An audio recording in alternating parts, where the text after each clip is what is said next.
안녕하세요. 법무법인 윤성의 대표 변호사 허진영입니다. 끝까지 돈을 안 갚는 사람한테 소송을 걸기는 해야 하겠는데 판결을 받기까지 길면 몇 년씩 걸리는 민사소송이 부담스러우셨으면 오늘 알려드리는 지급명령 신청 절차를 활용해 보시길 바랍니다. 먼저 지급명령 신청은 쉽게 말해 민사소송의 축소판으로 민사소송에 비해 절차가 간편하고 시간과 비용은 적게 되지만 민사소송과 동일한 효력을 받을 수 있는 절차입니다. 하지만 간편한 절차인 만큼 이론의 여지가 없는 명확한 사안에서만 활용할 수 있는데요.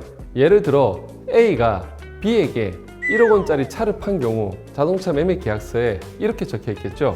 그런데 B가 차는 받아가 놓고 잔금 지급일이 한참 지나도 돈을 안 준다면 이렇게 계약 관계가 간단하고 명백한 경우에는 민사소송을 활용할 필요가 없이 지급명령 신청을 통해 상대방 입장과 태도를 확인할 수 있습니다. 그런데 방금 사례와 달리 계약 관계가 다소 복잡하거나 서로의 주장이 엇갈리는 경우에는 지급명령 신청하는 것이 오히려 시간 낭비가 될 수 있기 때문에 이런 경우에는 처음부터 민사소송으로 진행하실 것을 권해드립니다. 다음은 지급명령 신청 절차인데요. 먼저 일반 소송 절차를 살펴보면 민사소송은 원고가 소장을 제출하면 소장이 피고에게 송달되고 피고가 소장을 받고 30일 이내에 답변서를 제출하면 약 2달 뒤 첫 변론기일이 열리는데요.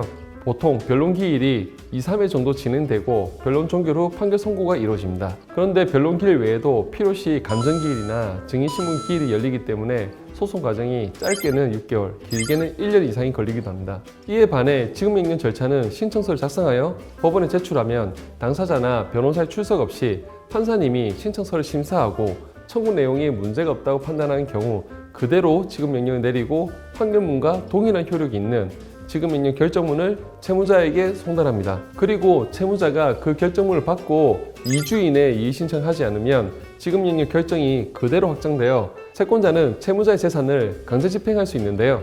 첫 변론기일이 잡히는 데만 2달여가 걸리는 일반 소송 절차와는 달리 지급명령 신청은 신청서를 제출하고 결정문이 나오는 데까지 약 1-2달 정도밖에 걸리지 않고 소송을 위해 법원에 납부하는 수수료인 인지대 송달료도 일반 민사소송에 비해 현저히 적기 때문에 본인의 상황에 맞게 이 절차를 잘 활용하신다면 상대적으로 적은 비용과 시간을 투자한 지급명령 신청만으로 원하는 결과를 얻어낼 수 있습니다. 다만 채무자가 지급명령 결정문을 받고 2주 이내에 이의신청하는 경우 결국은 일반 소송 절차로 돌아가 소송을 진행해야 합니다.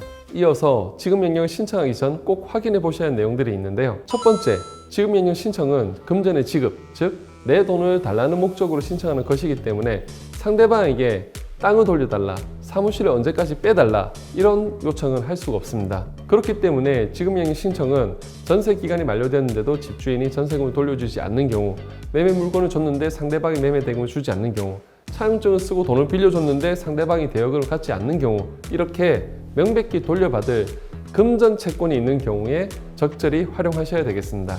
두 번째, 상대방의 주소와 주민번호는 지급명령 결정문 송달을 위해 반드시 미리 파악하셔야 되는데요. 지급명령 신청에서 송달이 중요한 이유는 법원에서 아무리 지급명령 결정을 내려줘도 채무자의 주소를 몰라 이 결정문이 상대방에게 송달되지 않으면 집행력이 없기 때문입니다. 일반 소송은 상대방의 인적사항을 모르는 경우 통신사 사실조회, 주소 보정, 문서 제출 명령 이런 여러 가지 방법을 통해 정보를 알아낼 수도 있고 또 정확한 주소를 알아냈지만 상대방이 우편 송달, 집행관 송달과 같은 방법으로도 소송 관련 서류를 직접 받지 않는 경우에도 법원 게시판에 소송 서류를 게시하여 송달 처리하는 공시 송달 제도를 활용할 수도 있습니다. 그런데 지급명령 신청은 주소 보정만 활용할 수 있고 공시 송달 제도를 활용할 수 없기 때문에 상대방의 주민번호와 송달받을 수 있는 주소를 정확히 파악하고 있어야 합니다. 실제로 잘못된 주소로 송달되어 지급명령 효력이 아예 사라진 사례가 있기 때문에 애초에 문제없이 상대방에게 송달이 가능한 경우에만 지급명령을 신청하는 것이 좋겠습니다. 마지막으로 지급명령 신청은 상대방이 이의 신청을 하면 지급명령 신청을 하기 위해 사용한 비용과 1-2달의 시간도 모두 물거품이 되고 결국은 일반 민사소송 절차를 그대로 진행해야 하기 때문에 채무자가 채권 금액에 대해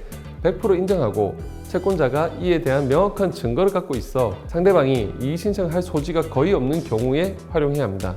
오늘은 상대방에게 돈을 받아내는 방법 중 하나인 지급명령 신청 절차에 대해서 말씀드렸는데요. 지급명령 신청은 장점이 분명하지만 잘못 활용하면 오히려 시간 낭비, 에너지 낭비가 될 수 있기 때문에 이 방법이 내 상황에 적합한지는 꼭 전문가와 함께 검토해 보시기를 바랍니다. 오늘 내용이 도움되셨다면 세금 어려울 땐 허진영 변호사 구독과 좋아요 부탁드리고요.